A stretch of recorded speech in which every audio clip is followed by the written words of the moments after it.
Quando meu pai disse aquilo, ele não gritou. Não precisou. O tom frio, controlado, de quem sabe ferir sem levantar a voz, foi suficiente para atravessar o salão e me silenciar completamente. Pelo menos o exército paga o aluguel dela, disse, com um meio sorriso, enquanto segurava uma taça de vinho caro, o mesmo que ele costumava abrir apenas em noites de vitória. Todos riram. Uma risada contida, polida, daquelas que nascem do desconforto e terminam no alívio de não ser você o alvo. Eu fiquei parada, com um copo d'água nas mãos, sentindo o gelo bater na borda e o som ecoar dentro de mim, como se alguém tivesse quebrado algo lá dentro e o som continuasse vibrando. A festa era grande, uma confraternização beneficente, promovida pela Associação Empresarial da cidade. Eu não estava ali por ele. Fui convidada pelo prefeito, que também é oficial da reserva, e havia me mencionado como exemplo de liderança feminina em áreas de comando. Cheguei sozinha, de forma discreta, como sempre. Fardada? Não. Naquele momento, eu ainda não imaginava o que aconteceria. Usei um vestido simples, azul marinho, e o cabelo preso no mesmo coque que aprendi a fazer no primeiro dia da academia militar. Velhos hábitos não morrem, apenas se moldam. O salão inteiro tinha cheiro de cristal e ostentação. Paredes cobertas de painéis de vidro, o tilintar das taças, o som abafado de conversas em tom baixo. O tipo de ambiente em que meu pai sempre se sentiu em casa. Para ele, as pessoas se dividiam entre as que sabem se portar e as que devem obedecer. Eu cresci ouvindo essas classificações, discretas, venenosas, disfarçadas de sabedoria paterna. Quando ele me viu entrando, demorou alguns segundos para reagir. Fingiu surpresa, mas o olhar denunciou. Estava incomodado. Talvez pela lembrança de quando deixei o conforto da casa dele para vestir uma farda, ou talvez pela vergonha que sentia ao ver a filha do presidente da Câmara de Comércio com um soldo fixo e uma rotina de quartel. Para ele, servir ao exército era um rebaixamento. Durante o coquetel, ele se aproximou de um grupo de empresários conhecidos, rindo alto, gesticulando com o copo na mão. Eu estava a poucos passos, conversando com uma jornalista local, quando ouvi a frase. Pelo menos o exército paga o aluguel dela. Não foi dita por descuido. Ele esperou que eu ouvisse. Era um ataque disfarçado de piada.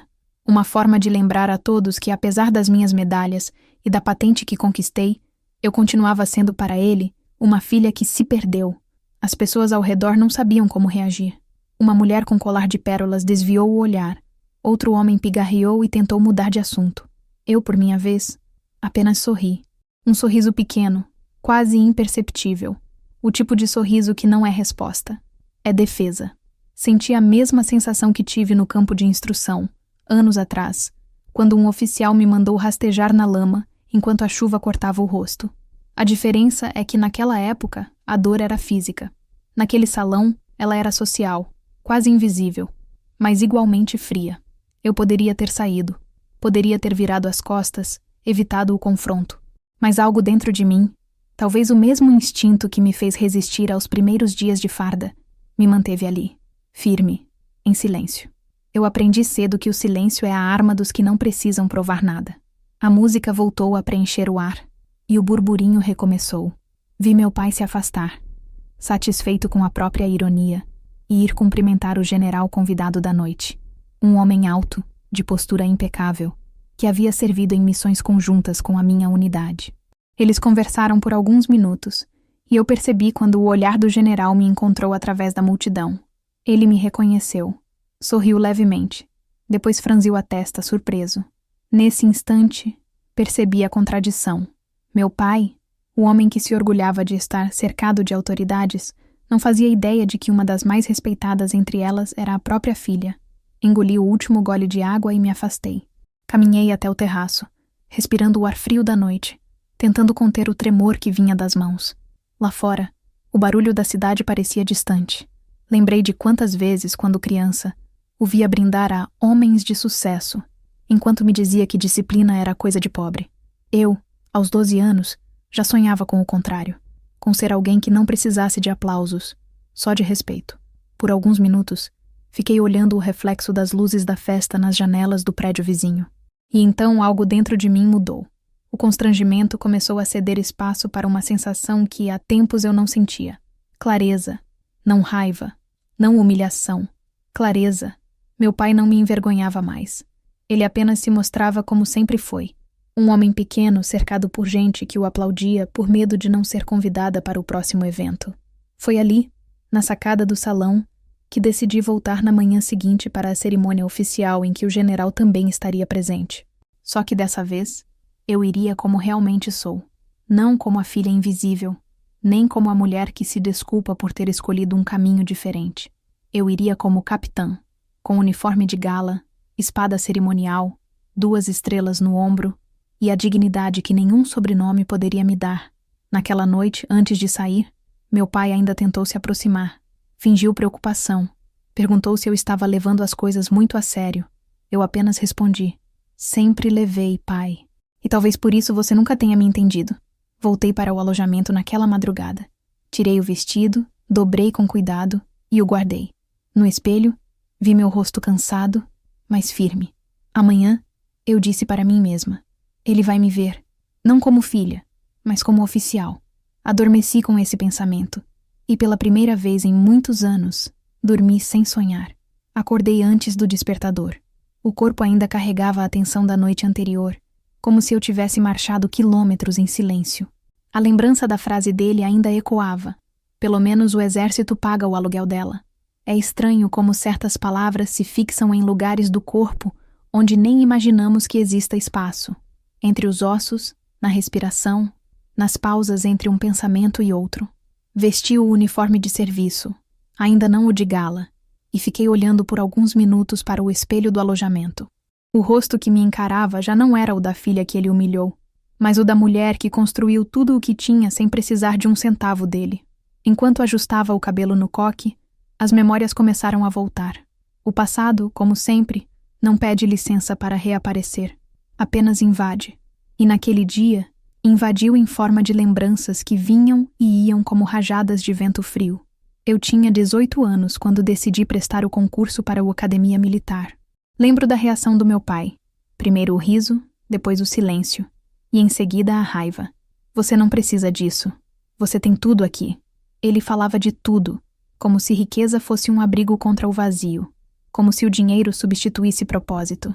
Eu nunca quis conforto, quis respeito, quis olhar para mim e reconhecer algo que fosse realmente meu, não herdado, não concedido, não comprado. A primeira noite na academia foi o oposto do que eu havia deixado para trás. Nada de travesseiro macio, nem de silêncio perfumado de lavanda. Apenas o som metálico dos coturnos, o eco dos comandos, o frio do chão atravessando o colchão fino. Mas, mesmo com o corpo doendo e as mãos tremendo, eu dormia em paz. Pela primeira vez, não precisava provar a ninguém que pertencia àquele lugar. Bastava resistir. Nos anos seguintes, aprendi que a resistência é uma forma de amor. Amor à própria escolha. Vi muita gente desistir, chorar, implorar para voltar para casa. Eu também chorei, escondido no banheiro, em silêncio. Mas não desisti. Enquanto meus colegas de infância postavam fotos em jantares luxuosos, eu aprendi a desmontar um fuzil em menos de 1 minuto. Enquanto eles herdavam empresas, eu marchava sob o sol, com o peso da mochila nas costas e o orgulho de saber que cada passo me pertencia. O preço foi alto. Eu perdi aniversários, natais, relacionamentos. Vi minha mãe me olhar com pena e meu pai com desprezo. Ele dizia aos amigos que eu estava passando por uma fase que já dura mais de 15 anos.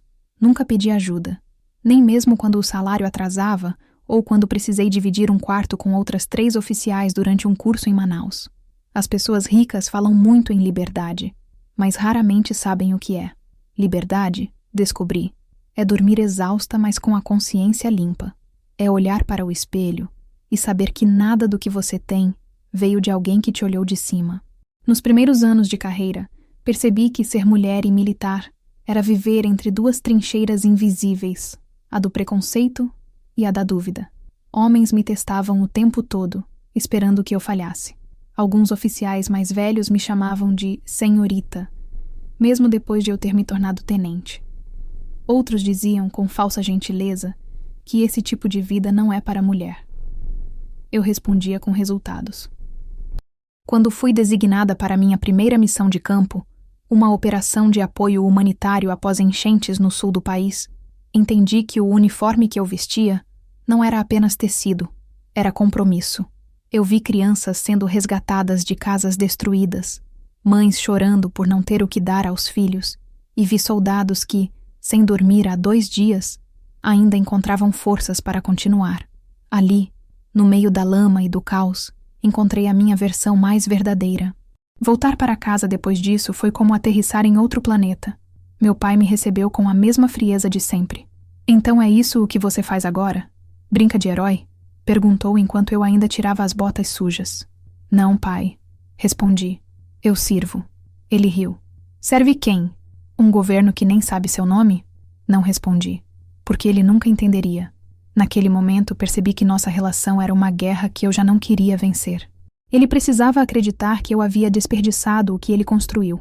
Eu precisava acreditar que valia a pena continuar, mesmo sem o reconhecimento dele. Os anos passaram. Fui promovida, viajei, servi em bases no exterior, participei de cursos de liderança.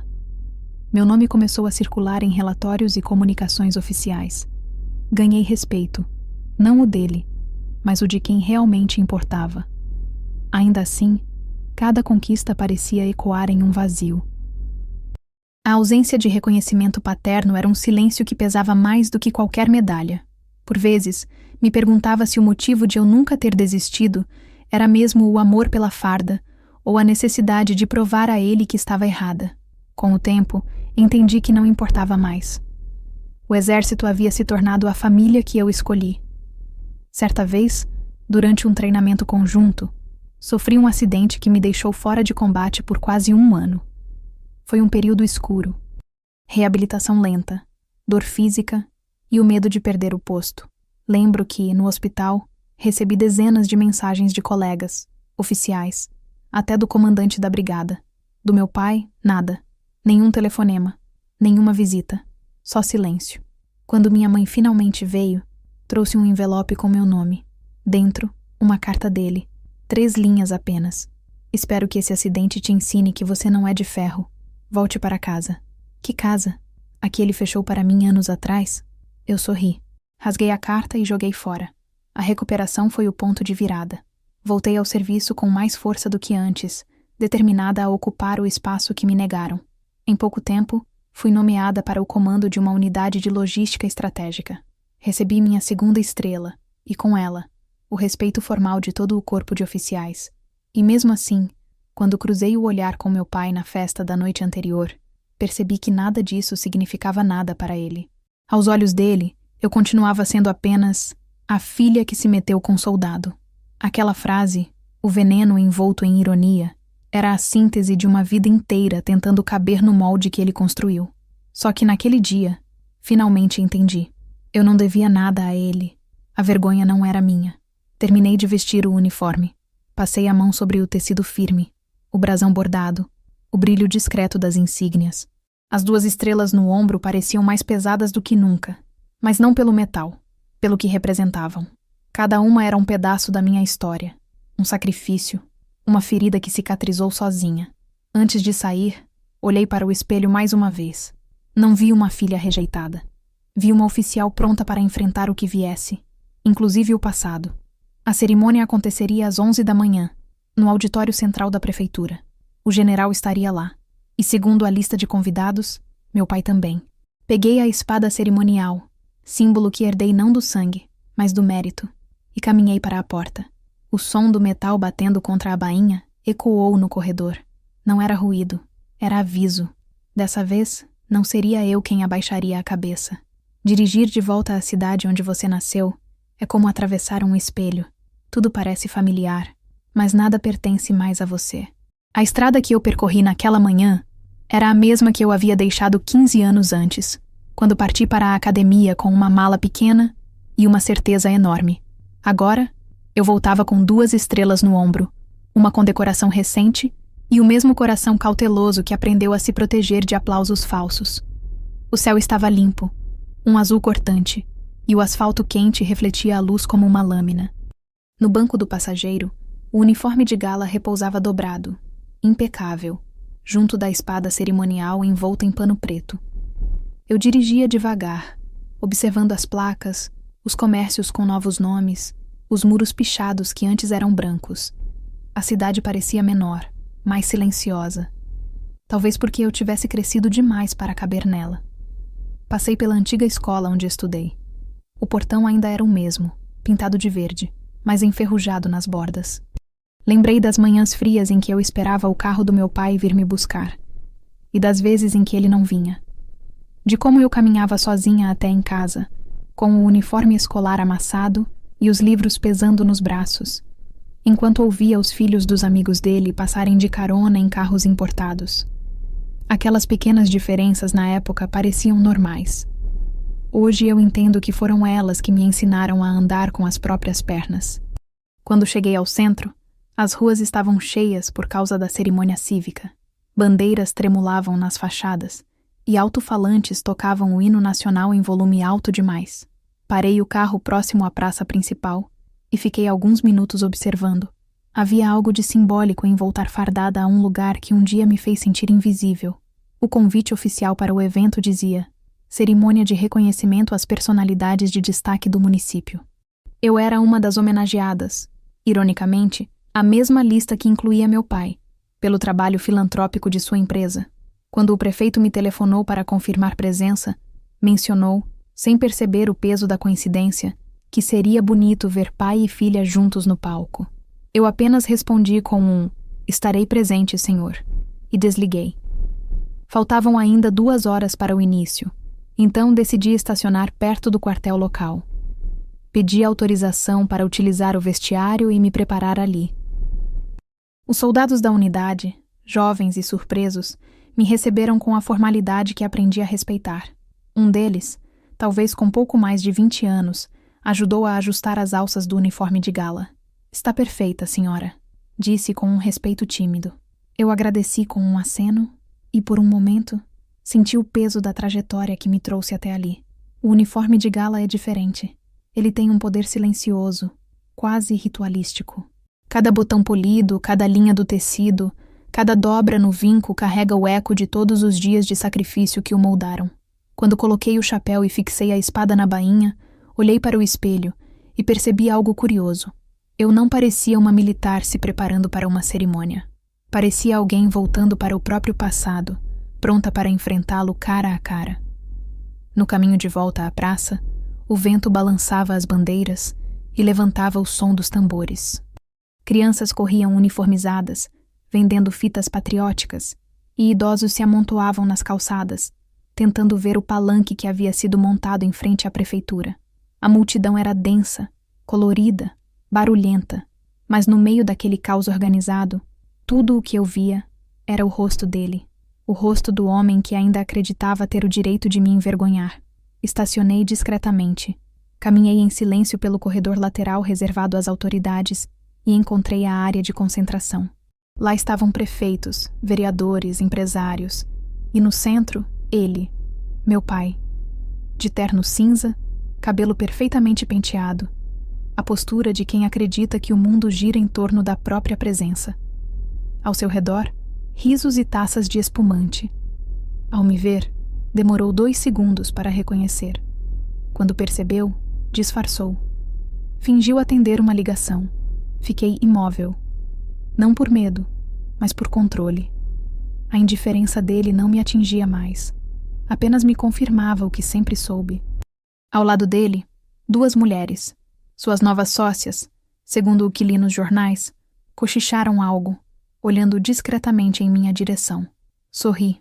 Aquele tipo de gente vive de comparação. Pouco tempo depois, o mestre de cerimônias começou a anunciar os homenageados. Primeiro os empresários, depois os políticos locais e, por fim, as forças de segurança. Quando ouvi meu nome, a multidão aplaudiu com respeito. Caminhei até o palco com passos firmes, o som das botas ecoando no piso de madeira. A cada passo, senti como se deixasse para trás mais uma camada do passado. Quando cheguei ao centro, o general, o mesmo que havia me reconhecido na noite anterior, me esperava. Ele sorriu, e o gesto não era de protocolo. Era de admiração genuína. Apertou minha mão com força e disse, em voz firme o bastante para o microfone captar: Capitã, é uma honra tê-la de volta à sua cidade. O exército se orgulha de mulheres como a senhora. O público aplaudiu de pé, e foi nesse instante que eu vi. Meu pai, lá embaixo, imóvel. O mesmo homem que riu de mim na noite anterior agora observava, sem conseguir disfarçar o espanto. O general virou o rosto em direção a ele, apontando levemente e perguntou, não em tom de curiosidade, mas de respeito: essa é sua filha? O silêncio que se seguiu foi tão pesado que até o vento pareceu parar. Alguns convidados trocaram olhares. Meu pai, hesitante, abriu a boca, mas nenhuma palavra saiu. Apenas um sorriso sem graça, disfarçado de orgulho tardio. O general esperou alguns segundos. Depois virou-se novamente para mim e completou: orgulho da nação, senhor. O senhor deve se sentir privilegiado. O público aplaudiu outra vez, mais forte. O som encheu o auditório, mas para mim tudo pareceu distante, abafado. Era como se eu assistisse à cena de fora do próprio corpo. O que eu sentia não era vingança. Era justiça silenciosa. Após o encerramento da cerimônia, houve uma breve recepção. Eu poderia ter ido embora, mas fiquei. Caminhei entre os convidados, recebendo cumprimentos, ouvindo elogios, observando as expressões constrangidas dos mesmos que riram na noite anterior. Uma mulher se aproximou, a mesma que estivera ao lado do meu pai no coquetel. Capitã, disse, não sabia que o exército formava mulheres assim. Eu a olhei nos olhos e respondi com calma: formar não, senhora. O exército apenas revela quem somos. Enquanto conversava com o general sobre projetos de apoio a veteranos, percebi meu pai se aproximando lentamente, com o mesmo cuidado de quem tenta pisar em terreno minado. A voz dele era baixa, quase sussurrada. Você me surpreendeu. Eu sorri. Não, pai, eu só cresci. Ele ficou em silêncio, desconcertado. Quando tentou colocar a mão no meu ombro, apenas ajustei a postura e afastei meio passo. O gesto foi pequeno, mas suficiente para estabelecer a distância que sempre deveria ter existido entre nós. A recepção terminou pouco depois. Do lado de fora, o sol já começava a descer, pintando as janelas de dourado. Eu caminhei pela calçada principal, sentindo o peso da espada ao lado do corpo e o murmúrio das pessoas se dispersando. Um grupo de jovens cadetes se aproximou para pedir uma foto. Senhora, é uma honra, disseram. Sorri para eles. Era a primeira vez em anos que eu sorria sem esforço. De volta ao carro, antes de partir, olhei mais uma vez para a praça. O mesmo lugar onde, anos atrás, eu assistira às cerimônias escondida entre a multidão, sonhando em um dia estar no palco. Agora, eu era o exemplo. E o homem que um dia me fez sentir pequena havia se tornado o espectador da própria vergonha. Mas eu não me sentia vingada. Me sentia livre. Girei a chave na ignição e deixei o motor ronronar suavemente. O espelho retrovisor refletia a praça se afastando, as bandeiras tremulando, as vozes sumindo na distância. Não olhei para trás. Não precisava. Enquanto a estrada se abria à frente, uma calma profunda se instalou em mim. Eu não precisava mais provar nada a ninguém, nem ao meu pai, nem à cidade, nem a mim mesma. Só queria seguir em frente. Mas o destino, como sempre, não deixa histórias inacabadas. E sem saber, aquele dia marcaria apenas o início do que viria a seguir. Um teste muito maior do que o orgulho ou o sangue. O teste do perdão. Nos dias seguintes à cerimônia, a cidade parecia diferente. Ou talvez fosse eu que, finalmente, enxergava sem o véu do pertencimento. Cada esquina, cada rosto, cada cumprimento, carregava algo novo. Uma mistura de respeito, curiosidade e constrangimento. Era como se todos estivessem tentando se ajustar à nova versão da história. A filha desprezada que voltou como oficial, o símbolo de disciplina e honra que desmontou o império silencioso da arrogância com uma simples aparição em uniforme. Eu me hospedei em um pequeno hotel próximo ao quartel. O local era simples, mas limpo, silencioso. Gostava de acordar cedo, antes do sol nascer, e observar o movimento da rua pela janela. Havia algo de quase poético em ver a cidade despertar para uma realidade que, de certa forma, eu havia mudado apenas com a minha presença. As pessoas falavam, E eu sabia disso. No café da manhã, percebi os olhares curiosos. A recepcionista, que no primeiro dia mal ergueu os olhos, agora sorria com exagero. 2 hóspedes cochichavam, e um deles, ao perceber que eu notara, tentou disfarçar mexendo no celular. Eu não me ofendia. Estava acostumada com a atenção disfarçada que surge quando alguém quebra uma narrativa estabelecida. Durante anos, a versão da minha história que circulava por ali era a que meu pai alimentava. A da filha rebelde que abandonou tudo para viver de soldo. Agora, essa versão se chocava contra o fato de que eu havia voltado com condecorações e um título que o próprio general havia exaltado em público.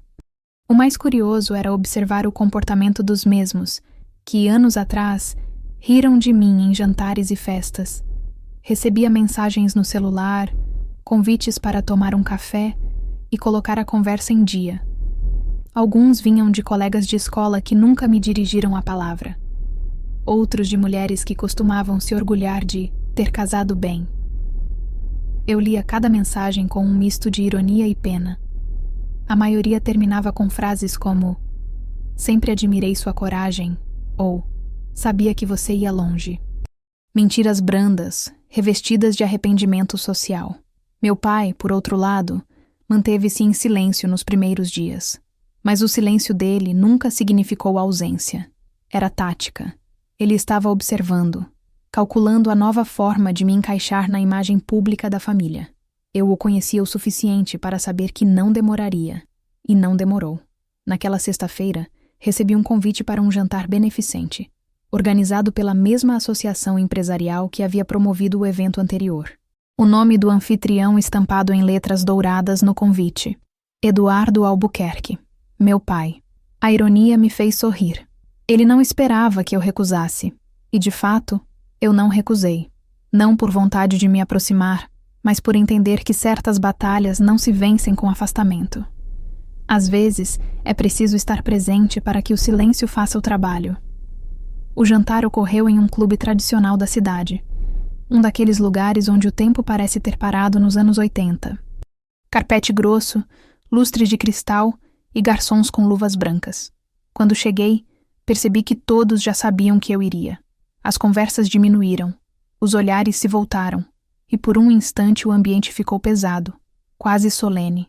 Cumprimentei quem veio ao meu encontro, mantendo o mesmo sorriso neutro que aprendi em formaturas e solenidades militares. O sorriso que não aproxima nem repele, apenas impõe presença. Meu pai estava no centro do salão, cercado de empresários e políticos locais. Ao me ver, ergueu a taça de vinho, num gesto teatral. "A nossa heroína", disse em voz alta. O grupo ao redor riu e aplaudiu. O elogio soava falso, ensaiado. Eu percebi o brilho nos olhos dele, não de orgulho, mas de autopreservação. Ele estava tentando reconstruir sua imagem, colar-se à minha reputação para se redimir do constrangimento público anterior. Durante o jantar, mantive a compostura. Respondi educadamente a perguntas sobre o exército, sobre viagens e missões. Alguns homens tentavam me impressionar com histórias de negócios arriscados, sem perceber a ironia de contarem bravatas financeiras a alguém que já comandara tropas em áreas de risco. Outras mulheres me elogiavam com aquele tom enviesado que mistura admiração e desconforto. "Você sempre foi muito determinada, não é?" diziam. E o que eu lia nas entrelinhas era: "Você sempre foi diferente demais." Meu pai, em determinado momento, pediu a palavra. Levantou-se, bateu a taça com a colher e o salão silenciou. "Gostaria de fazer um brinde", disse. "A minha filha, capitã do Exército Brasileiro, motivo de orgulho para nossa cidade e, claro, para esta família." A palavra família saiu amarga, mas ele a disse com o mesmo sorriso de quem tenta apagar o passado com uma taça de vinho. Todos aplaudiram. Eu me limitei a levantar o copo d'água e a sentir. Quando o jantar terminou, ele se aproximou. "Você me surpreendeu", repetiu, quase como um mantra. "Sabe, talvez eu tenha sido duro demais com você. As pessoas mudam." Eu o encarei por alguns segundos, buscando algum traço de arrependimento real. Não havia. Havia apenas cálculo. O arrependimento dele não era pela dor que causou, mas pela vergonha que sentiu. "As pessoas não mudam, pai", respondi calma. Apenas perdem o controle sobre as versões que contam. Ele engoliu seco. Não respondeu. No caminho de volta ao hotel, a noite parecia mais fria. As luzes dos postes refletiam no vidro do carro, e a cidade se dissolvia em tons de amarelo e sombra. Eu pensava nos olhares daquela noite. Os olhares que me atravessavam sem coragem de sustentar o respeito. Não havia admiração neles, apenas medo. Medo do que acontece quando uma mulher se recusa a aceitar o lugar que lhe deram. No dia seguinte, acordei com uma enxurrada de notificações no celular. Matérias, fotos, vídeos da cerimônia e do jantar circulavam nas redes locais.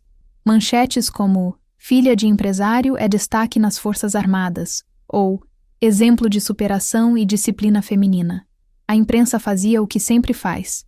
Transformava vidas em narrativas palatáveis. Meu pai, claro, aproveitou.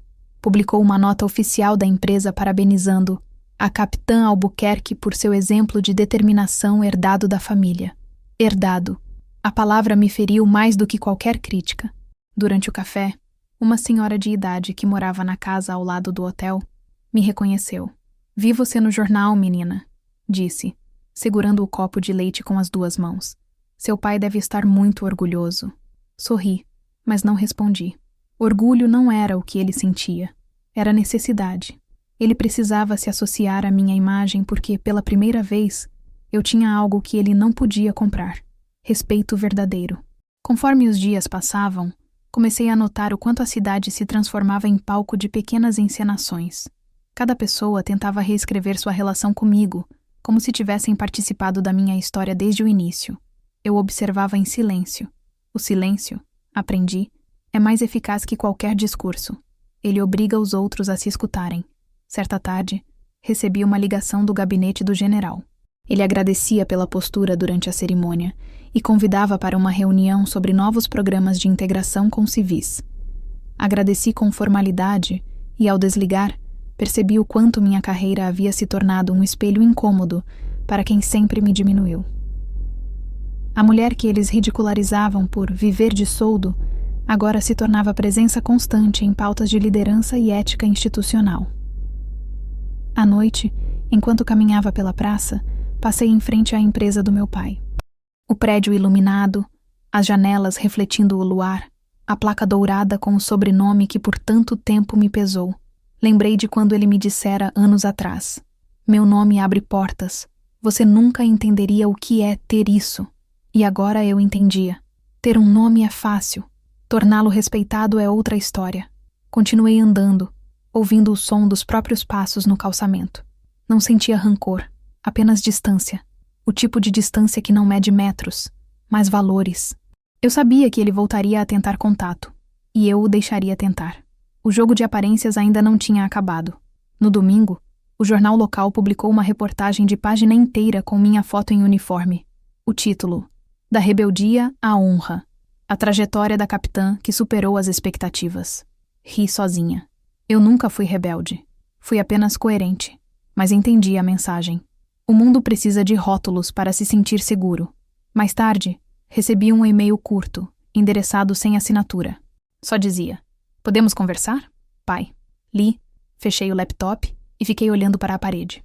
Não respondi. Não ainda. Às vezes, a lição precisa amadurecer no silêncio. Nos dias seguintes, ele continuou tentando. Ligações, recados, flores deixadas na portaria. Eu não o evitava por ódio, mas por estratégia. Queria que ele sentisse por um tempo o que é ser ignorado por quem você acredita controlar. O rumor da cidade começou a mudar de tom, de admiração para especulação. As pessoas queriam saber o que aconteceu entre pai e filha. Alguns diziam que eu o havia superado, outros que ele estava orgulhoso demais para admitir o erro. A verdade, como sempre, estava no meio, onde ninguém olha. À noite, deitada na cama do hotel, pensei em tudo o que havia conquistado e em tudo o que ainda me faltava. Eu havia recuperado o respeito público, mas não a paz. O peso das aparências ainda me cercava, como se eu precisasse continuar representando um papel mesmo fora do quartel. Ser mulher e oficial significava carregar a disciplina até na alma, e às vezes isso cansava. Olhei para a espada cerimonial encostada na parede.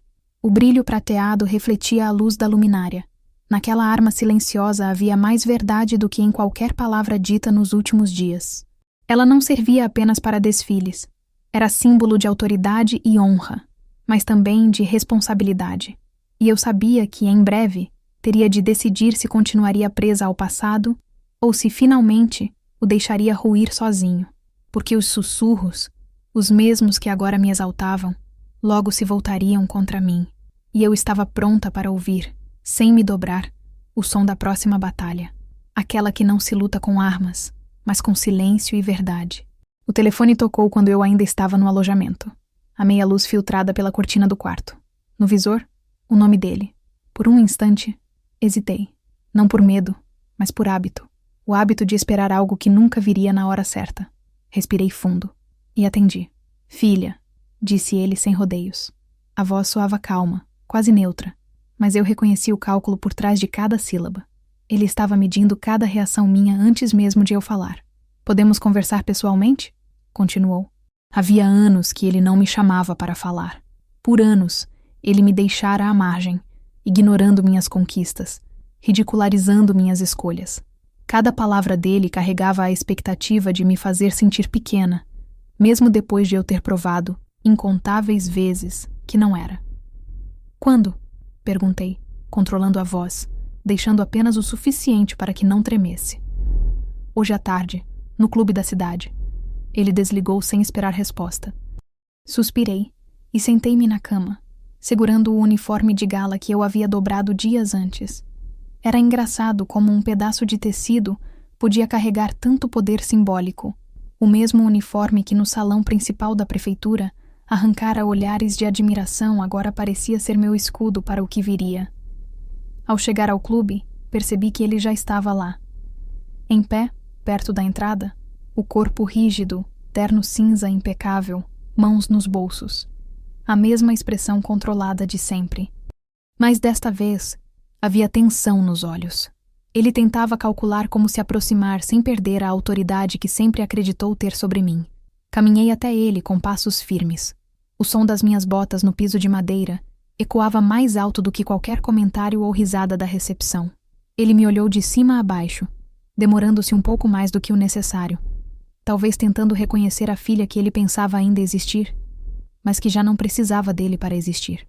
Você mudou, disse ele com a voz baixa, quase um sussurro. Não era elogio, era constatação. E você continua o mesmo, respondi, calma, tentando controlar algo que não lhe pertence. Ele respirou fundo e caminhou alguns passos na minha direção. Filha, eu sei que errei. Posso explicar. A palavra explicar soou vazia, como se tentasse preencher anos de silêncio com uma frase solta. Eu não cedi. Não precisava. A justiça do silêncio é mais poderosa do que qualquer palavra vazia. Olhei ao redor. Alguns poucos convidados observavam discretamente. Mas não importava. O que importava era a presença dele e minha decisão de permanecer inteira, firme, sem reduzir minha força para poupar seu ego ferido. Explique o quê? Perguntei, controlando cada respiração. Como você riu de mim na frente de todos, como minimizou minha vida, como se minhas escolhas fossem nada. Ele engoliu seco. Não foi nada pessoal. Eu só... não entendi suas escolhas. Achou que eu era menos que você? Menos valiosa? Menos capaz? Interrompi. Cada palavra saía medida, firme, carregada de anos de contenção. Ele desviou o olhar, mas não conseguiu escapar. Filha, eu só queria que você... Queria que eu fosse quem você queria que eu fosse. Completei. Sempre. Por anos. Sempre que precisei de você, você me deixou sozinha. Sempre que tentei me aproximar, você me empurrou para fora. Sempre que eu conquistei algo, você riu ou ignorou. Está claro agora? O silêncio caiu sobre nós. O tipo de silêncio que não permite atalhos, nem desculpas, nem palavras de efeito. Ele sabia que não havia mais argumento. Não havia mais controle. Filha, eu estava errado, disse ele, a voz vacilante. Mas você é minha filha. Eu ainda posso. Não, pai. Não pode mais. Não sobre minha vida. Não sobre minhas escolhas. Não sobre minha honra. Minha voz permaneceu firme, mas não havia raiva. Havia clareza. Havia a paz que surge de saber que ninguém mais tem poder sobre você. Ele se afastou um passo, olhando para mim com uma mistura de choque e incredulidade. Nunca me viu assim. Nunca percebeu que a filha que ele tentou reduzir se tornara alguém que não precisava da aprovação dele. Aos poucos, a tensão no corpo dele mudou. Ele parecia tentar encontrar algum caminho de reconciliação, mas eu já havia trilhado o meu caminho. Não havia mais espaço para negociações. Meu poder, minha honra, minha vida, tudo estava construído sem ele. E ele finalmente percebia, de forma dolorosa, que nunca teria a chave para esse mundo que criei.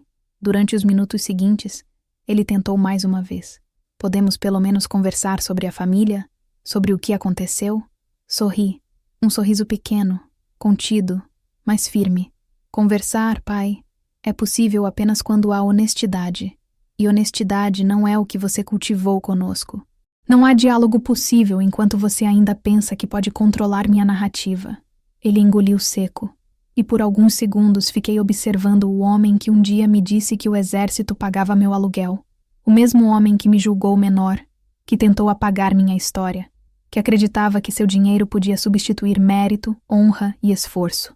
Agora, a hierarquia havia se invertido, e ele sabia. Ficamos em silêncio mais alguns minutos. Eu não recuei. Ele não avançou. A sensação era estranha. Finalmente, a batalha de anos tinha um campo de igualdade. E pela primeira vez, a sensação de vitória não vinha de gritar ou impor.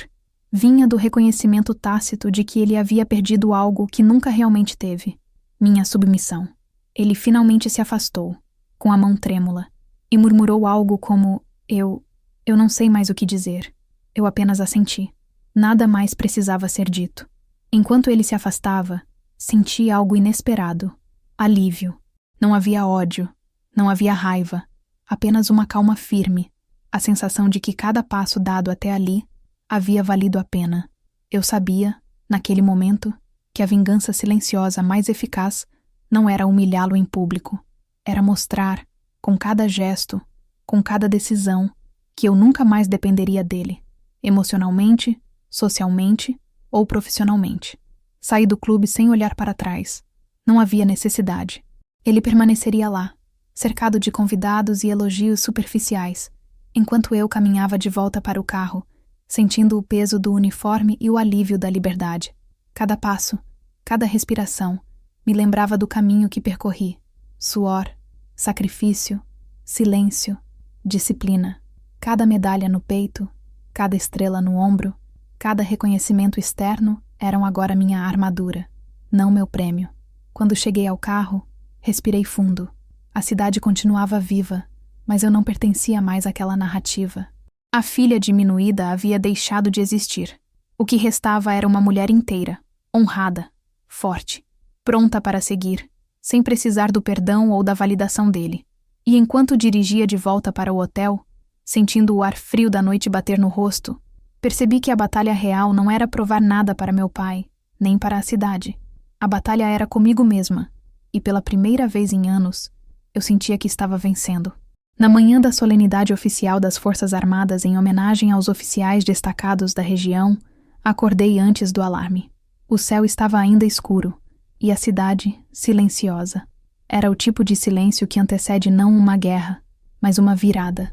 Aquela seria a primeira vez que eu me apresentaria formalmente, com farda completa e espada cerimonial, na minha cidade natal.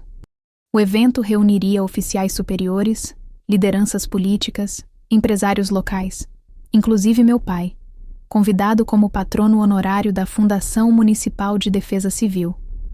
Ele não sabia que seria obrigado a me ver sob outra luz, e talvez sob outro comando. O uniforme de gala estava impecável, pendurado onde eu o deixara na noite anterior. A cada dobra, cada insígnia, cada botão prateado, havia a memória de quem eu precisei ser para chegar ali. Não era apenas uma vestimenta, era a minha história costurada em tecido. Ao colocar a espada ao lado do corpo e prender a bainha no coldre cerimonial, senti o peso simbólico do momento. E pela primeira vez, em muitos anos, não senti medo algum.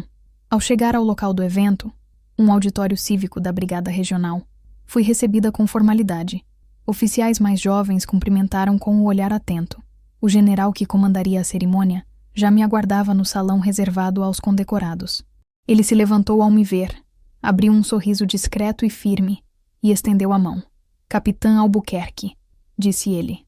Finalmente vamos homenagear a senhora onde tudo começou. A frase carregava mais do que respeito. Carregava intenção. O general havia sido meu instrutor na escola de comando. Conhecia minha trajetória em detalhes. Sabia o que havia custado cada degrau que eu subi. E discretamente, ao longo dos anos, tornou-se mais que um superior. Tornou-se testemunha silenciosa da minha firmeza. Terei uma breve fala durante a cerimônia, disse ele. Pretendo mencionar a sua atuação na Operação Pantanal, se me permitir. Claro, senhor, respondi. É uma honra. O salão principal foi se enchendo aos poucos. As fileiras de cadeiras se organizavam em setores: militares, autoridades civis, imprensa e convidados especiais. Era nesse último grupo que meu pai estava. Quando entrei, marchando entre os corredores com a postura ereta e o som das botas ecoando no chão, percebi os olhares se voltarem, uns por admiração, outros por puro espanto. Meus olhos encontraram os dele, na terceira fileira. Ele parecia menor, encolhido no próprio paletó cinza claro. Havia algo de artificial no modo como segurava o programa da cerimônia, como quem tenta se agarrar a alguma estrutura para não desmoronar. Seus olhos tentavam se fixar nos meus, mas havia culpa ali, e medo. Medo de perder o controle da narrativa. Medo de que pela primeira vez ele fosse o homem sentado. E eu, a figura em pé. Fiquei ao lado de outros oficiais homenageados. Todos de pé, perfilados. Ao som do hino, ninguém se mexia. Cada segundo era cerimonial, simbólico, cuidadosamente calculado para honrar o mérito e a disciplina. O general subiu ao palco com passos lentos e precisos. O auditório silenciou. Senhoras e senhores, começou ele, hoje homenageamos não apenas oficiais, mas trajetórias. Histórias que começaram distantes dos holofotes, mas que hoje nos ensinam o verdadeiro sentido de liderança e entrega. As palavras eram genéricas, até que o tom mudou. Gostaria de falar, com permissão, de uma oficial cuja carreira acompanhei desde o início. Uma mulher que enfrentou resistência dentro e fora da caserna e que nunca precisou levantar a voz para ser ouvida. Sua presença é sua força, sua disciplina, seu escudo, e seu silêncio, muitas vezes, sua forma mais eficaz de combate. Meu nome ainda não havia sido mencionado. Mas todos já sabiam. Meu pai, com certeza. A rigidez do corpo dele havia se tornado visível até para os que estavam ao redor. Capitã Albuquerque, disse o general, agora olhando diretamente para mim. A senhora representa a essência da liderança militar. Firmeza sem arrogância, coragem sem espetáculo, e honra sem necessidade de holofotes. Um leve murmúrio percorreu o auditório. O general então apontou com a mão direita em direção ao setor de convidados. E me permita uma pergunta pública, com todo o respeito ao senhor Eduardo Albuquerque, presente entre nós. Meu pai, pego de surpresa, se ajeitou na cadeira. É sua filha, senhor? O silêncio que se seguiu foi espesso, quase sólido. Não havia como escapar. Todos os olhos se voltaram para ele. A pergunta não era apenas formal. Era um ajuste de contas. Ele demorou para responder. Engoliu seco. Sorriu nervosamente. Sim, senhor general, disse enfim. É minha filha. Então o senhor tem sorte, respondeu o general, porque a pátria tem orgulho dela. A frase caiu como uma espada. Não apenas para meu pai, mas para todos ali. A sala aplaudiu. Não com euforia, mas com respeito. O tipo de aplauso que não se força, se impõe. Eu mantive o cap firme, os olhos fixos no palco. Por dentro, uma revolução. Mas por fora, disciplina. Sabia que qualquer gesto, qualquer tremor, seria observado. Então permaneci imóvel. O general terminou sua fala e iniciou a entrega das condecorações. Quando fui chamada, caminhei até ele com passos firmes. Recebi a medalha, bati continência e ouvi dele algo que não estava no protocolo. Continue caminhando com esse silêncio que ensina mais do que muitos discursos. Assenti com os olhos. Na saída, o general fez questão de descer até a ala dos convidados para cumprimentar meu pai. Foi cordial, polido, mas direto. Parabéns pela filha, senhor Eduardo. Um privilégio que poucos homens têm. Meu pai agradeceu com um aceno de cabeça, os olhos fixos no chão. Pela primeira vez, ele se calava não por arrogância, mas por não saber o que dizer. O lugar onde ele costumava brilhar, o palco social, agora o silenciava. Na recepção após o evento, muitos vieram me cumprimentar. Algumas mulheres diziam que tinham filhas que queriam seguir carreira militar. Homens tentavam lembrar passagens da minha infância, como se quisessem resgatar alguma conexão que nunca existiu de verdade. Eu respondia com gentileza, mas mantinha distância. No canto do salão, meu pai me observava. Não se aproximou. Nem naquele momento, nem depois. Talvez porque soubesse que não havia mais lugar para ele na versão da história que agora era pública. À noite, de volta ao hotel, tirei o uniforme com cuidado.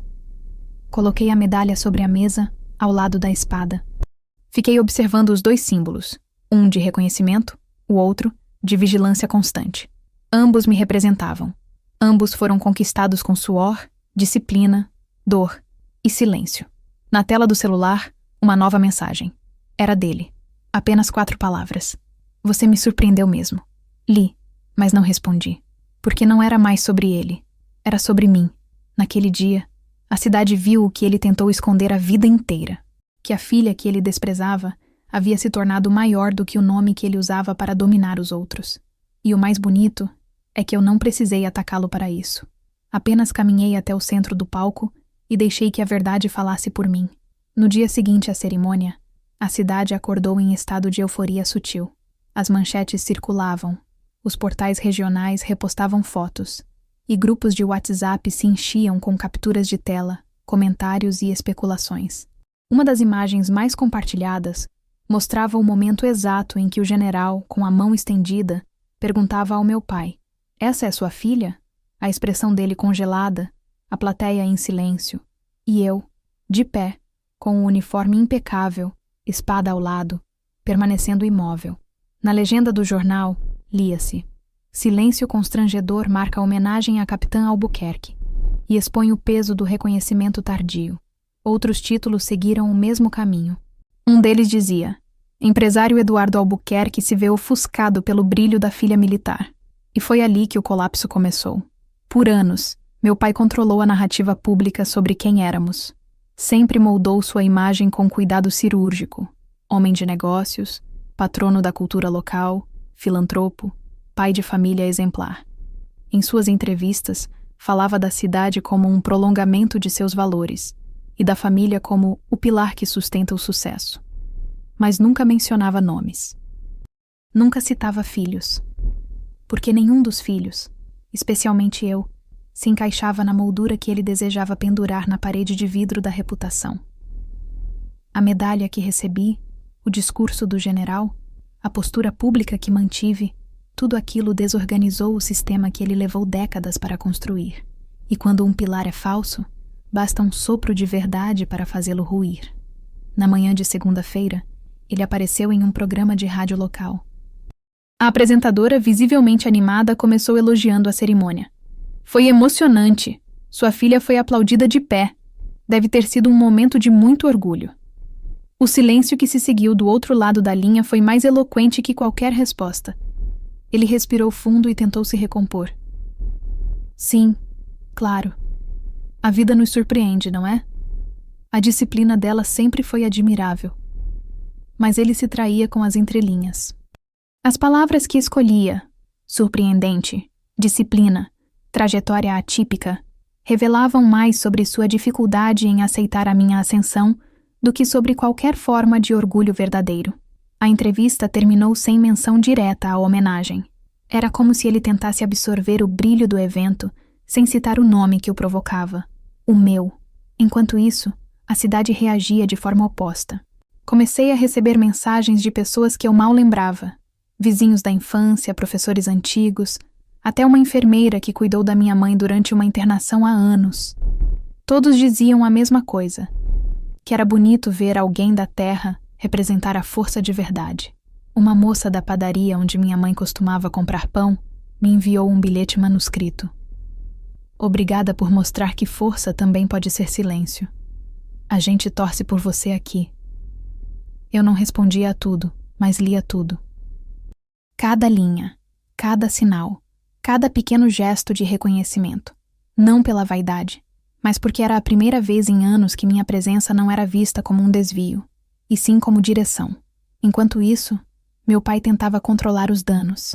Na terça-feira, publicou uma nota oficial na página da empresa, parabenizando a mim, pela primeira vez, com o nome completo. Parabenizamos a capitã Isabela Albuquerque pela homenagem recebida. A família Albuquerque se orgulha do seu exemplo de dedicação. Era tarde demais. A cidade já sabia. O país já sabia. E, mais importante, eu sabia. A nota não gerou comoção. Nos comentários, alguns parabenizavam. Outros perguntavam por que ele nunca havia mencionado isso antes. Um comentário em especial chamou minha atenção. Engraçado. Nunca vi o senhor mencionar a filha militar nas outras entrevistas. Ela virou orgulho só depois da medalha? Meu pai nunca respondeu. Nem esse comentário, nem os outros que vieram em seguida, apontando a contradição. O que ele tentou esconder, agora o expunha. Durante uma reunião da associação comercial, um vídeo vazou. Ele tentava falar sobre valores familiares e foi interrompido por um dos membros mais antigos, um senhor conhecido por não ter papas na língua. Eduardo, com todo o respeito, o maior valor da sua família subiu naquele palco outro dia, e o senhor sequer conseguiu aplaudir com firmeza. Fica difícil te levar a sério depois disso. O vídeo rodou os grupos em questão de horas. A imagem pública dele começou a rachar, não por ataques, mas pelo peso do próprio silêncio diante da filha que ele nunca quis reconhecer. Naquela mesma semana, fui convidada para falar numa escola pública local sobre liderança feminina. Cheguei de uniforme, sem alarde, mas os alunos aplaudiram de pé. Durante a palestra, um adolescente levantou a mão e perguntou: Capitã, o que a senhora sente quando vê que as pessoas agora reconhecem seu valor? Pensei por alguns segundos. Depois respondi: não é sobre o reconhecimento. É sobre a consciência de que o meu valor nunca precisou da aprovação dos outros, inclusive dos que mais me negaram isso. As professoras se entreolharam em silêncio. Uma delas chorou. Do lado de fora, ao final do evento, um grupo de mães me aguardava. Uma delas se aproximou, com o filho ao lado e disse: meu filho quer seguir carreira militar. E eu sempre tive medo. Mas depois de te ouvir, eu acho que ele vai ter alguém para se espelhar. Obrigada. Naquele dia, entendi que havia algo maior acontecendo. Não era mais só sobre mim ou sobre meu pai. Era sobre o espaço que mulheres como eu estavam abrindo, mesmo quando os mais próximos tentavam impedir. Meu pai, agora, era apenas um nome entre tantos. Um homem preso à própria reputação, enquanto a minha liberdade crescia e se espalhava. Algumas semanas depois, ele tentou me encontrar. Disse num áudio seco: precisamos conversar. Eu posso ajudá-la a capitalizar isso tudo, sabe? Com o seu nome em alta, podemos criar algo juntos.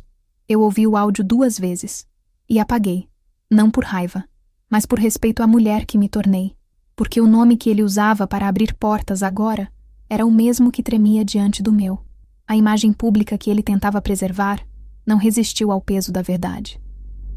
A cidade, aos poucos, começou a chamá-lo pelo que ele era, o pai da capitã. E isso o enfurecia, silenciosamente, mais do que qualquer crítica. Um homem que sempre controlou narrativas, agora era personagem coadjuvante na história que ele tentou impedir. E eu permanecia em silêncio. O mesmo silêncio que antes doía. Agora era meu troféu. O poder, quando é verdadeiro, não faz barulho. Ele não chega com estrondo, nem se impõe pela força. Ele apenas se instala. E quando percebi que a cidade havia começado a me ver, não como a filha do Eduardo Albuquerque, mas como a capitã Isabela Albuquerque, soube que algo definitivo havia acontecido. Não houve um estalo, nem um grande discurso. A virada não foi cinematográfica. Foi silenciosa, gradual e irrefreável. Começou no momento em que eu escolhi não responder. Nem as mensagens, nem as ligações, nem as tentativas de aproximação disfarçadas de gentileza. Meu pai, ao perceber que as cortinas haviam caído, tentou usar o que lhe restava, o teatro do arrependimento. Mandava flores, cartas escritas com caneta tinteiro, convites assinados à mão. Um deles, o mais longo, dizia: gostaria de retomar nosso vínculo. Vamos juntos criar um instituto. Seu nome, sua história, seu legado, de pai para filha, com orgulho. Mas aquilo não era orgulho. Era desespero disfarçado. E eu sabia. Ele não queria um vínculo. Queria se proteger da irrelevância. Não respondi. Nenhuma linha. Nenhuma reação. Só o silêncio. E ele entendeu. Minhas semanas seguintes foram intensas. Mas não por causa dele. O convite que recebi da Escola Nacional de Formação de Oficiais para ministrar uma palestra foi apenas o primeiro de uma série de reconhecimentos que não vinham por caridade, nem por sobrenome. Eram frutos do que eu construí com suor, disciplina e resistência. Na sala de aula onde falei pela primeira vez como instrutora convidada, havia mais de 50 cadetes atentos. Nenhum deles sabia da minha história familiar, e isso era libertador. Eu não era uma personagem de narrativa familiar ali. Eu era apenas quem eu sempre fui, oficial, mulher, líder. Durante a aula, um dos cadetes perguntou como eu lidava com críticas silenciosas, aquelas que ninguém fala diretamente, mas que pairam no ar. Olhei para ele por alguns segundos antes de responder. Silêncio é a língua dos fracos quando querem provocar, mas também é a arma dos fortes quando escolhem não se rebaixar. A turma ficou em silêncio por alguns segundos, e eu soube que a mensagem havia sido entendida. De volta à cidade, fui convidada para um almoço informal na casa do comandante da Brigada Regional. Era um evento discreto, reservado apenas a oficiais superiores, alguns representantes civis e 2 membros do Ministério da Defesa. Meu nome foi citado como possível candidata para um projeto piloto de coordenação regional de gestão de crises, uma função que exigia não só conhecimento técnico, mas reputação inabalável. O convite não era oficial ainda, mas já se falava nos corredores. Meu nome havia se tornado símbolo de estabilidade, de liderança que não precisa de espetáculo, de alguém que venceu sem levantar a voz. Enquanto isso, meu pai recuava cada vez mais para dentro do próprio mundo. A empresa dele enfrentava uma crise de imagem, não por escândalo, mas por esvaziamento. Ele passou a ser convidado apenas como formalidade, o tipo de presença que não incomoda, mas também não brilha. Alguns conhecidos em comum me contaram, sem que eu perguntasse, que ele se referia a mim como a filha distante e que dizia estar tentando reconstruir a relação. Nunca cometeu o erro de me culpar, não mais, mas também nunca assumiu a culpa real, e isso no fundo é o que o corroía. O distanciamento se tornou um escudo. O espaço que criei entre nós não era feito de muros, era feito de imaturidade. Eu nunca precisei confrontá-lo de novo. Nunca levantei a voz. Nunca expus nada. E mesmo assim, todos viram. A cidade viu. A empresa viu. A imprensa viu. Porque quando a verdade se instala, ela não precisa ser repetida. Ela se espalha. Na segunda-feira daquela semana, recusei um convite para ser homenageada junto ao meu pai em um evento de empresários locais. A justificativa que enviei ao comitê organizador foi simples. Por motivos éticos e institucionais, não posso associar minha imagem a eventos que não representem a integridade da minha trajetória. Foi a frase mais compartilhada do dia. Alguns disseram que era exagero. Outros disseram que foi necessário. Mas ninguém conseguiu negar que foi firme e incontestável. Naquela mesma tarde, recebi uma ligação do general. Ele havia lido a resposta. E disse com a voz calma de quem entende mais do que diz: "Às vezes, capitã, a firmeza mais difícil é recusar aquilo que querem nos oferecer depois de negarem o que éramos." A frase me acompanhou por dias. Enquanto os convites aumentavam, eu continuei no meu ritmo. Respondia o que precisava, rejeitava o que não fazia sentido, aceitava apenas o que honrava quem eu era, não quem os outros queriam que eu parecesse ser. Reativei meu contato com um grupo de oficiais mulheres da ativa e da reserva. Começamos a desenhar um projeto nacional de mentoria para jovens candidatas militares. Não falei disso com ninguém da cidade. Não publiquei nada, porque não precisava ser notícia. Precisava ser ação. E enquanto tudo isso acontecia, percebi que havia deixado de ser um símbolo de superação familiar para me tornar silenciosamente uma referência de liderança independente. Numa quarta-feira à tarde, enquanto tomava café sozinha num restaurante simples do centro, uma senhora se aproximou. Tímida, roupa modesta, olhos pequenos e atentos. "Desculpa incomodar, mas eu queria dizer obrigada. Meu neto tem 15 anos, e ele me disse que quer ser forte como a senhora. Não forte de brigar, forte de ficar em pé como a senhora fica. Agradeci. Sorri, e ela se afastou. Fiquei olhando pela janela por alguns minutos. O trânsito passava, as pessoas andavam, a cidade seguia. Mas dentro de mim, algo havia se instalado definitivamente. Eu não precisava provar mais nada, nem lutar contra ninguém. O que eu fiz, o que eu me tornei, já falava por mim. E enquanto meu pai seguia tentando emplacar frases ensaiadas, reenquadrar seu nome ao meu, fazer parecer que sempre esteve do meu lado, eu apenas seguia em silêncio. Ele ocupava páginas de colunas sociais. Eu ocupava rodapés de relatórios estratégicos do Ministério da Defesa. Ele era celebrado em eventos com canapés. Eu era citada em reuniões que desenhavam políticas públicas. E a diferença era gritante. Mas eu não gritava, porque a virada já havia acontecido. E foi sutil. E foi implacável. E o mais bonito é que ele sentia, não por palavras, mas pela ausência delas. Nada assusta mais quem vive de aparência do que o silêncio de quem finalmente descobriu que nunca precisou pedir permissão para ser o que é. As consequências não chegam como avalanches. Elas chegam como goteiras, silenciosas, persistentes. Começam discretamente. Uma ausência aqui, um distanciamento ali, e quando você percebe, tudo o que havia de sólido à sua volta já está comprometido. Foi assim que meu pai começou a ruir. Não com escândalos públicos, nem com ataques diretos, mas com o simples peso de ter sido ignorado pela única pessoa cuja história poderia sustentá-lo. Nos dias que seguiram minha recusa pública de participar do evento empresarial ao lado dele, as ligações diminuíram. Os convites minguaram. Os amigos, que antes se acotovelavam para aparecer nas fotos da empresa, já não marcavam presença com tanta frequência. Aos poucos, ele deixava de ser centro, e passava a ser apenas figura acessória, mais lembrado pela ausência de minha companhia, do que por qualquer discurso que ainda tentasse fazer. A imprensa local começou a virar o foco, não por malícia, mas por tendência natural da notícia. O que está em ascensão atrai mais atenção do que o que está em declínio. As colunas sociais que antes anunciavam Eduardo Albuquerque e família prestigiam o evento, agora se limitavam a mencionar ex-empresário ou, em muitos casos, deixavam seu nome de fora. Um dos colunistas mais antigos, que havia sido praticamente um assessor de imagem informal dele por décadas, publicou uma nota discreta. Curioso como o prestígio de certos nomes pode se apagar quando as luzes se voltam para quem realmente construiu algo com as próprias mãos. Ele nunca citava nomes diretamente, mas a cidade inteira entendeu. Comecei a notar as mudanças nas ruas.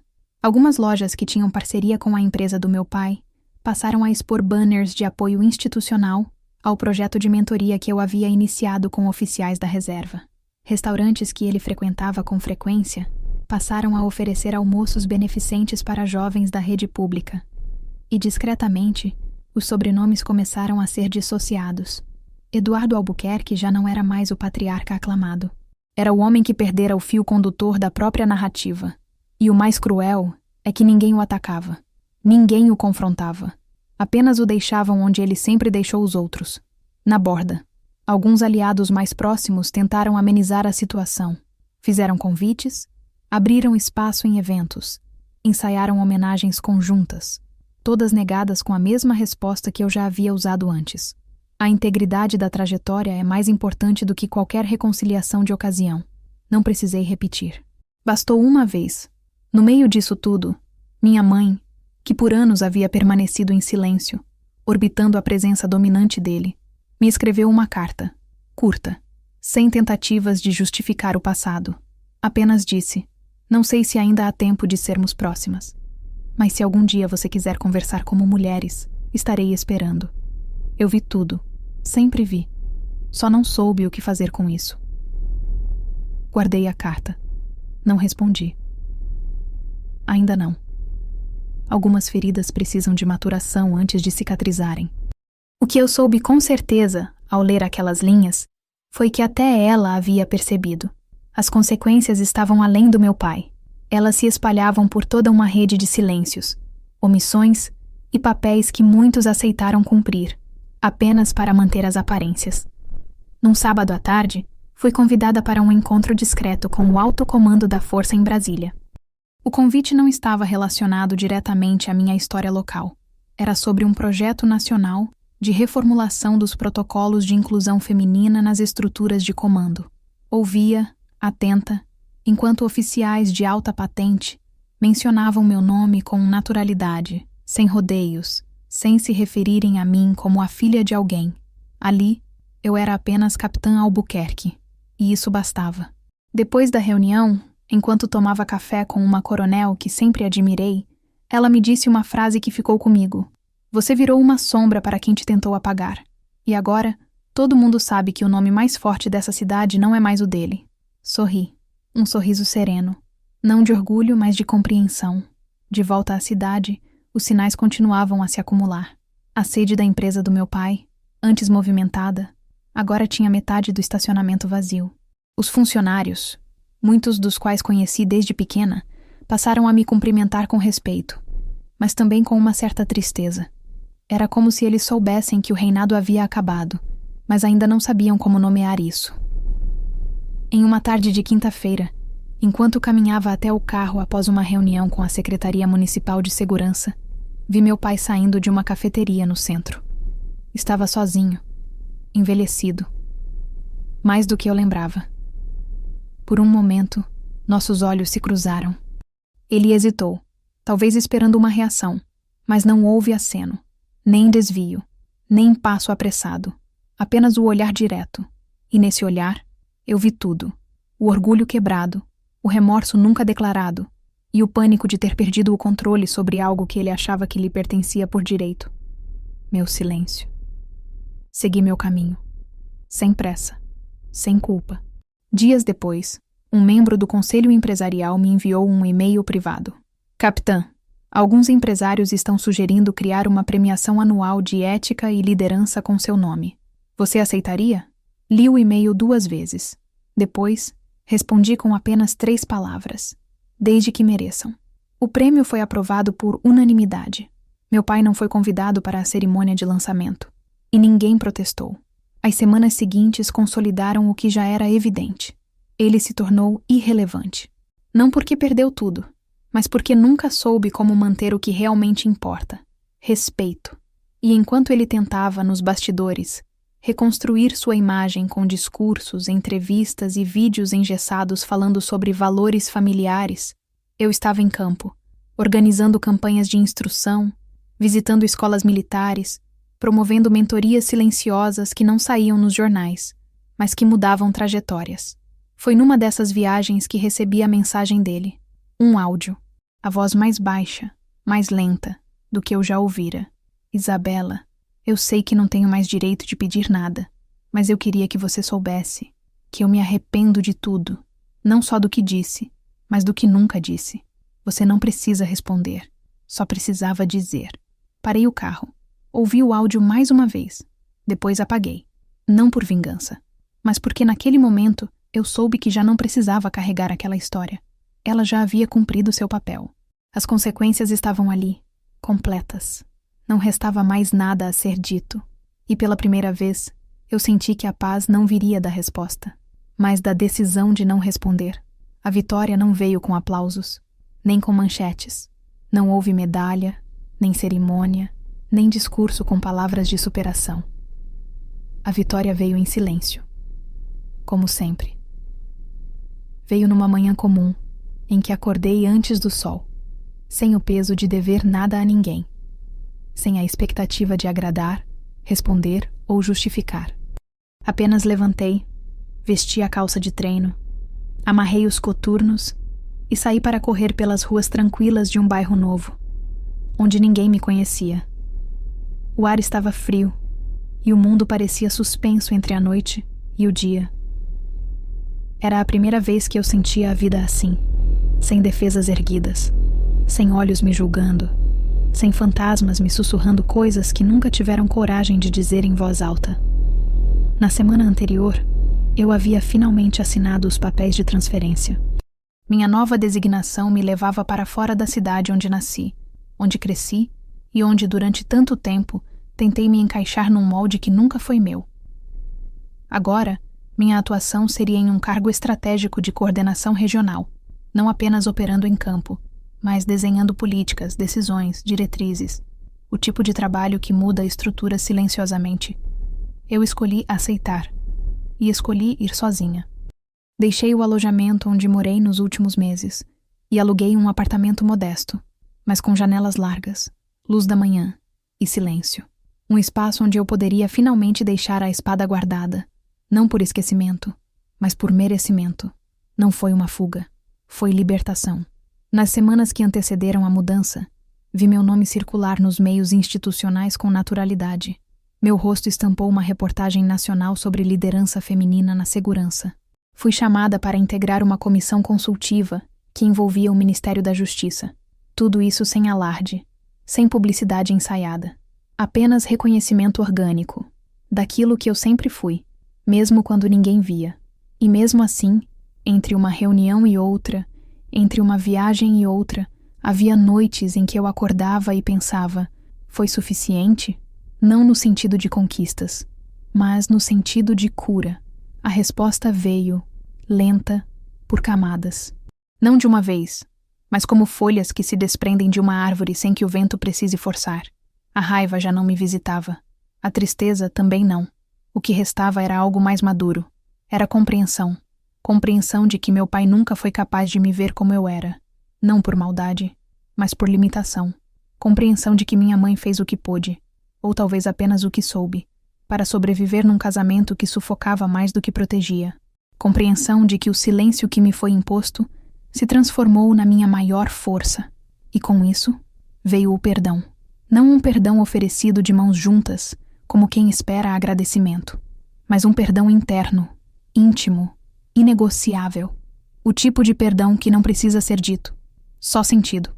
Num fim de tarde, já na cidade nova, recebi uma carta. Papel simples. Letra familiar. Era da minha mãe. Dizia: ele não está bem. Anda calado. Eu acho que ele sente que perdeu você, mas não sabe como admitir. Não estou te pedindo nada. Só queria que você soubesse que aqui, finalmente, o silêncio chegou para ele também. Fechei a carta. Respirei e fiquei olhando para o teto por um tempo. Eu não desejava o sofrimento dele. Nunca desejei. Só desejei que ele enxergasse. E talvez agora visse. Ainda que tarde. Não respondi. E não porque me faltasse vontade, mas porque o que precisava ser dito já havia sido dito. Com minha ausência, minha disciplina, minha postura e principalmente com o que nunca permiti que ele destruísse. Minha identidade. Na manhã da minha despedida oficial, a cerimônia foi curta. Alguns colegas discursaram. O general que me acompanhou nos momentos mais decisivos fez um breve comentário ao microfone. A capitã Albuquerque nos ensinou que a firmeza não se mede pelo tom da voz, mas pela clareza das escolhas. Foi aplaudido. Eu apenas assenti. Depois da solenidade, fui até o alojamento pela última vez. Abri o armário, recolhi os poucos objetos que ainda estavam lá. Um diário de campo, uma caneta de metal que ganhei de uma comandante da reserva e a pasta com as anotações do projeto de mentoria. Nada mais. O resto deixei. Passei pela sala de descanso e vi um grupo de jovens cadetes assistindo à reprise da homenagem nacional. Quando entrei, um deles se levantou. Capitã, quer assistir conosco? Não hoje, soldado, respondi. Hoje eu quero apenas caminhar. E foi o que fiz. Deixei o quartel sem olhar para trás. Peguei a estrada com o carro silencioso, o som desligado, as janelas meio abertas, só o vento me acompanhando. E enquanto a cidade desaparecia no retrovisor, eu não senti dor, nem saudade, só leveza. Uma leveza que eu nunca conheci antes. Já no novo endereço, caminhei até a varanda do apartamento no final do primeiro dia. As luzes da cidade se espalhavam diante de mim como um campo de possibilidades. Sentei na cadeira de madeira e deixei os pés descalços tocarem o chão frio. Peguei o diário de campo e escrevi. Hoje não venci ninguém. Só parei de lutar. Guardei. Apaguei as luzes. E dormi por 8 horas seguidas. Sem sonhar. Sem sobressaltos. Sem fantasmas. A verdadeira vitória foi essa. Não fui promovida por causa do meu sobrenome. Não fui homenageada porque fiz barulho. Não fui celebrada porque gritei. Fui reconhecida porque caminhei, mesmo sozinha. E agora, pela primeira vez, sou exatamente o que desejei ser. Livre.